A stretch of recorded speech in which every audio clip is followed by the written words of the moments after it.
ಪಂಜಾಬಿನಲ್ಲಿ ಸತ್ಯಪಾಲ್ ಮತ್ತು ಸೈಫುದ್ದೀನ್ ಕಿಜ್ಲು ಎಂಬ ನಾಯಕರನ್ನು ಬಂಧಿಸಿದ್ದರಿಂದ ಅಮೃತಸರದಲ್ಲಿ ಉದ್ವಿಗ್ನ ಸ್ಥಿತಿ ನಿರ್ಮಾಣವಾಗಿತ್ತು. ಭಾರತ ನಾಡಿನ ಸ್ಫೂರ್ತಿಯದು, ವೀರ ಶಿವಾಜಿಯು ಕಟ್ಟಿದ ಸೇನೆಯು ಎದುರಿದೆ ಮೊದಲರ ಕಿರುಕುಳವ.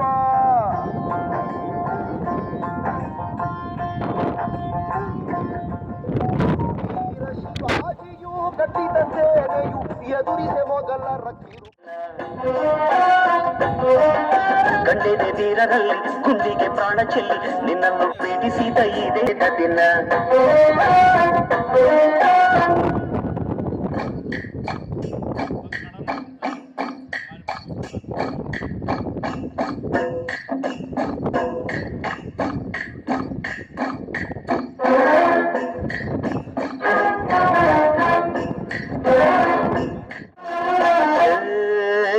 ಹತ್ತಾರು ಭಾಷೆಗಳ ಕಿತ್ತೋಳಮ್ಮ ಕವಿ ಮೆಚ್ಚುವಂತ ಗೀತೆಯು ಇಲ್ಲಿ ಇದೆ. ವಂದೇ ಮಾತರಂ ಎಂಬ ನಾಮದ ಗಂಧವಿದೆ. ನುಡಿಯೆಲ್ಲ ಮನೆ ಧನ್ಯ ಭಾರತಾಂಬೆ ನಿನ್ನ ಜನ್ಮದಿನ.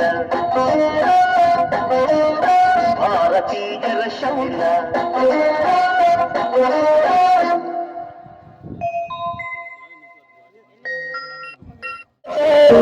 ಶಾಂತಿ ಸ್ನೇಹ ಸೌಹಾರ್ದ ಇಲ್ಲಿ ಸಂತತ ಇಲ್ಲಿ ಸಂತತ.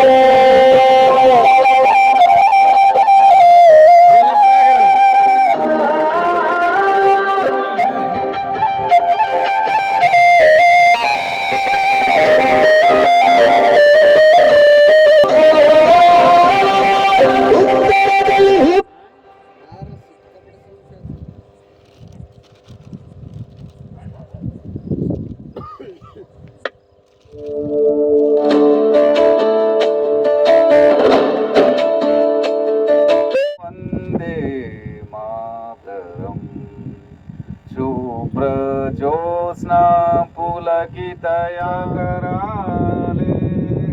ಕೋಟಿ ಕೋಟಿ ಭುಜೈರ್ತತ ಖರ ಖರವಾಲೆ ಅಬಲಾ के नुमायतु बोले बहुबलधारिणी नमामि तारिणी रिपुबलवारिणी मातरं वन्दे मातरं. तुम्ही विद्या तुम्ही धर्म तुम्ही हृदय तुम्ही मर्म.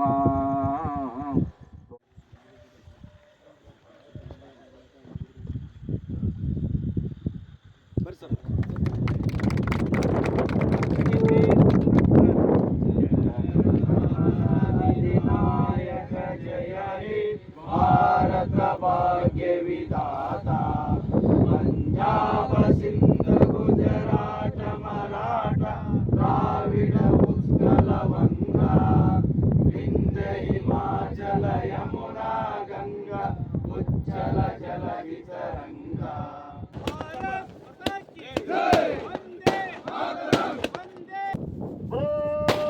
भारत माता की बोलो, भारत माता की वंदे वंदे वंदे.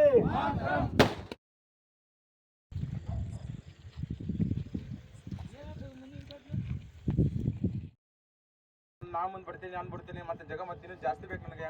ಭಾರತದ ಏನು ಗಡಿ ಏನೈತಲ್ಲ ನಂದಿನ ಬರೋದೈತಿ ನಂದು ಬರೋದೈತಿ ಅಂತಂದ್ರೆ ಈ ಕಡೆ ಒಂದು ಸೈಡ್ ಚೈನಾದವರು ಒಂದು ಸೈಡ್ ಪಾಕಿಸ್ತಾನದವರು.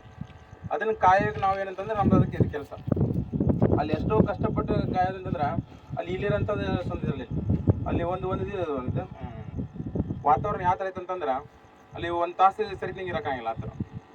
ಮತ್ತೆ 4 ತಾಸ್ಕೊಮ್ಮೆ 3 ತಾಸ್ಕೊಮ್ಮೆ ಏನಕ್ಕೆ ಮತ್ತೆ ಕೆಳಗೆ ಬರಬೇಕು, ಮತ್ತೆ 3 ಕಿಲೋಮೀಟರ್ ಮುಂದೆ ಹೋಗ್ಬೇಕು, 100 ಕಿಲೋಮೀಟರ್ ಹಿಂಗೆ ಅಂಥದ್ರಾಗೂ ಅವ್ರು ಮತ್ತೆ ಆ ಜಾಗ ನಮ್ಗೆ ಬೇಕು ಅಂತಂದೇಳಿ ಅವರು ಮತ್ತೆ ಹೊರಡೋದು. ಅದಕ್ಕೆ ಏನಪ್ಪ ಅಂತಂತಂದ್ರೆ ಈಗ ಸ್ವತಂತ್ರ ಬಂದು 80 ವರ್ಷ ಆಯಿತು, ಅಂದು ಉಳ್ಸ್ಕೊಂಡು ಹೋಗೋದು ನಮ್ಮ ಕೈ ಐತಿ. ಅದಕ್ಕಾಗಿ ನಾವೇನು ಮಾಡಿದೆ ಅಂತಂದ್ರೆ ನಾನು ಏನೋ ಒಂದು ಸಣ್ಣ ಪ್ರಯತ್ನ ಮಾಡಿ ನಾನು ಸರ್ವಿಸ್ ಮಾಡ್ಕೊಂಬಂದು ಅಲ್ಲೆಲ್ಲ ಕಾಯ್ದು ಇದು ಮಾಡಿದೆ. ಅದಕ್ಕೆ ನಾನು ಕರೆದು ಬಾಳಿ ಇಲ್ಲಿ ಮತ್ತೆ ರೆಸ್ಪೆಕ್ಟ್ ಕೊಡೋಕ್ಕೆ ಭಾಳ ಖುಷಿ ಆಯಿತು. ಅಷ್ಟೇ ನಾನು ಹೇಳಕ್ಕೆ ಮಾತು ಮಾಡಿ ಮಾತಾಡೋಂಥ ಇದು ನನಗೆ ಗೊತ್ತಿಲ್ಲ.